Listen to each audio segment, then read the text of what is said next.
ಈಗ ನಾನು ನಮ್ಮ ಊರಾದ ಉಮ್ಮಜ್ಗಿಯಲ್ಲಿ ಇದ್ದೀನಿ. ಉಮ್ಮಜ್ಗಿಯಲ್ಲೂ ಬೇಡರ ವೇಷ ಅದ್ದೂರಿಯಾಗಿ ಆಚರಣೆ ಮಾಡ್ತಾ ಇದ್ದಾರೆ. ತಮಟೆ ಸೌಂಡಿಗೆ ಬೇಡರ ವೇಷ ಧರಿಸಿ ಕುಣಿಯುವುದರ ಜೊತೆ ಜನರು ಕೂಡ ತಮಟೆ ಸುದ್ದಿಗೆ ಸ್ಟೆಪ್ ಹಾಕ್ತಾರೆ. ಈ ಬೇಡರ ವೇಷದ ಇತಿಹಾಸದ ಕಥೆಗಳು ಹಲವಾರಿವೆ. ನಮಸ್ಕಾರ ಕರ್ನಾಟಕ ಮತ್ತೆ ಕನ್ನಡಿಗರಿಗೆ. ಇವತ್ತು ಉಮ್ಮಜ್ಗಿಯಲ್ಲಿ ಬೇಡರ ವೇಷ ಇದೆ, ನೋಡೋಣ ಸ್ನೇಹಿತರೆ ಹೇಗಿರುತ್ತೆ ಅಂತ ನಮ್ಮೂರ ಬೇಡರ ವೇಷ. ಸೊ ಗೈಸ್, ಉಮ್ಮಜ್ಗಿಗೆ ಬಂದಿದ್ದೀವಿ. ಸೊ ಈಗ ಹೋಗ್ತಾ ಇದೀವಿ ಬೇಡರ ವೇಷ, ಅಲ್ಲೂ ಕುಣಿತಾ ಇದ್ದಾರೆ ಮುಂದೆ. ನಮ್ಮ ಶಿರ್ಸಿಯಲ್ಲಿ ಬೇಡರ ವೇಷ ಅದ್ದೂರಿಯಾಗಿ ಆಚರಣೆ ಮಾಡ್ತಾರೆ. ಒಂದು ವರ್ಷ ಶಿರ್ಸಿ ಜಾತ್ರೆ ಆದ್ರೆ ಇನ್ನೊಂದು ವರ್ಷ ಬೇಡರ ವೇಷ. ಬೇಡರ ವೇಷ ಮಾರನೇ ದಿನ ಹೋಳಿ ಹಬ್ಬ. ಈಗ ನಾನು ನಮ್ಮ ಊರಾದ ಉಮ್ಮಜ್ಗಿಯಲ್ಲಿ ಇದ್ದೀನಿ.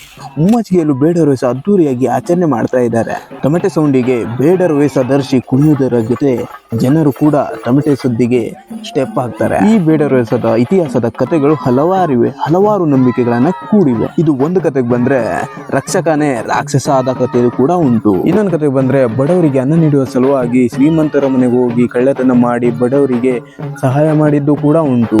ಈ ಬೇಡರ ವೇಷದ ಕುಣಿತ ಏನು ಹೇಳುತ್ತೆ ಗೊತ್ತಾ? ತಪ್ಪು ಮಾಡಿ ಸಿಕ್ಕಿ ಬಿದ್ದಾಗ ಹಗ್ಗವನ್ನು ಬಿಗಿದು ಮೆರವಣಿಗೆ ಮಾಡುತ್ತಾ ಕರೆದುಕೊಂಡು ಹೋಗುವಂತ ದೃಶ್ಯ ಇದು. ಆದರೆ ಕರೆದುಕೊಂಡು ಹೋಗುವಾಗ ನನ್ನನ್ನು ಹಿಡಿದವರನ್ನು ಬಿಡಲ್ಲ ಎಂದು ಸಿಟ್ಟಿಗೈದು ರೊಚ್ಚಿಗೆದ್ದು ಕುಣಿಯುವಂತ ಕುಣಿತನೇ ಬೇಡರ ವೇಷ. ಹಾಗೆ ಇನ್ನೊಂದು ನಂಬಿಕೆ ಇದೆ, ಅದು ಹೇಗಿದೆ ಗೊತ್ತಾ? ವಂಶ ಪರಂಪರೆಯಿಂದ ಬಂದಂತ ಜಾನಪದ ಕಲೆ ಇದು ಅಂತ. ಹಾಗೆ ನಿಮ್ಮ ನಂಬಿಕೆಯನ್ನು ಕಾಮೆಂಟ್ ಮುಖಾಂತರ ತಿಳಿಸಿ.